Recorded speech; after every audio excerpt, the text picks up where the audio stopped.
18ଟି ଗଛ କେଉଁ ଗଛର କେଉଁ ଅଂଶରେ କେଉଁ ଦେବତା ବାସ କରନ୍ତି? ମନ୍ଦାର ଫୁଲ ଗଛରେ ମା ଦୁର୍ଗା ଏବଂ ଭଗବାନ ଶିବଙ୍କର ବାସ ହୋଇଥାଏ।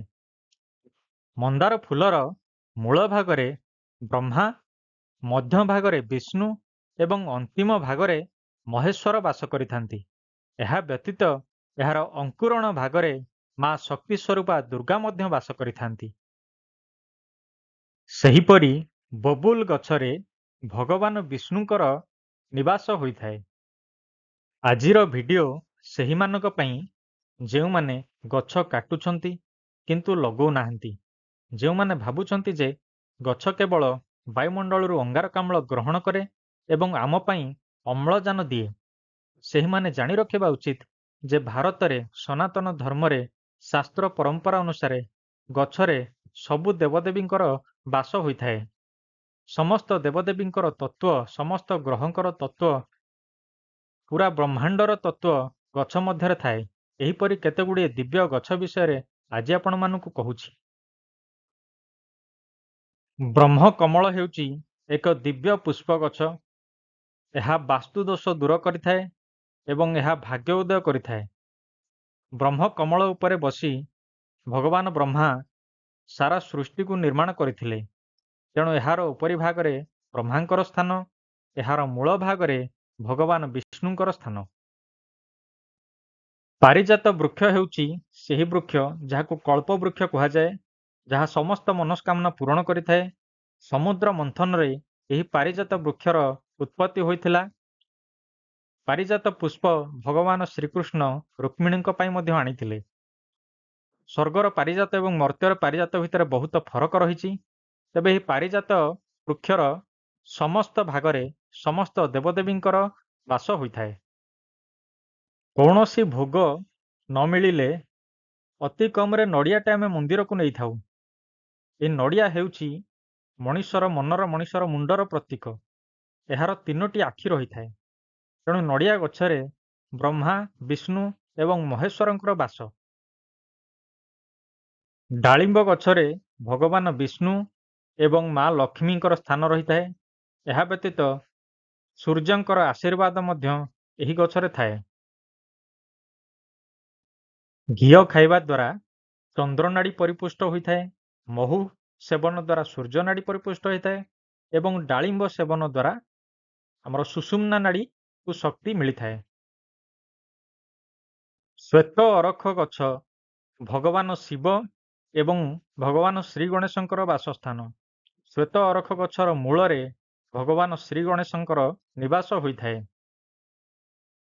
ଡିମିରି ଗଛରେ ଶୁକ୍ର ମହାଗ୍ରହ ଏବଂ କୁବେରଙ୍କର ବାସ ହୋଇଥାଏ। ଭଗବାନ ନରସିଂହ ଏବଂ ଭଗବାନ ଦତ୍ତାତ୍ରେୟଙ୍କର ଆଶୀର୍ବାଦ ମଧ୍ୟ ଏହି ଗଛରେ ଥାଏ। ସେହିପରି ଚନ୍ଦନ ଗଛରେ ସ୍ଥାନ ପାଇଥାନ୍ତି ଭଗବାନ ବିଷ୍ଣୁ ବା ପ୍ରଭୁ ଜଗନ୍ନାଥ। ନିମ ଗଛରେ ମଙ୍ଗଳ ଗ୍ରହଙ୍କର ତତ୍ତ୍ୱ ରହିଥାଏ।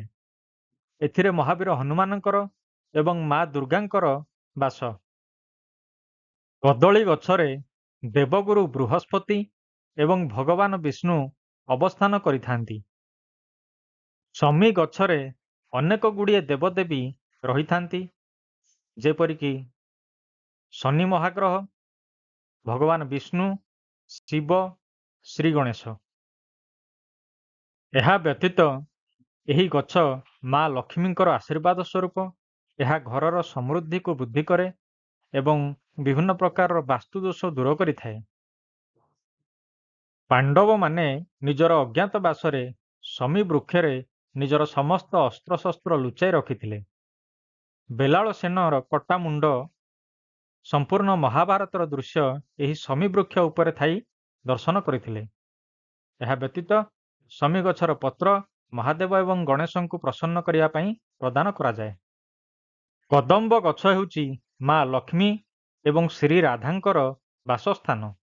ଆପଣମାନଙ୍କ ପାଇଁ ପ୍ରଶ୍ନଟିଏ, ପଦ୍ମ ଫୁଲରେ ବା ପଦ୍ମ ଗଛରେ କେଉଁ ଅଂଶରେ କେଉଁ ଦେବଦେବୀ ବାସ କରନ୍ତି? କମେଣ୍ଟରେ ଲେଖି ନିଶ୍ଚୟ ଜଣାଇବେ।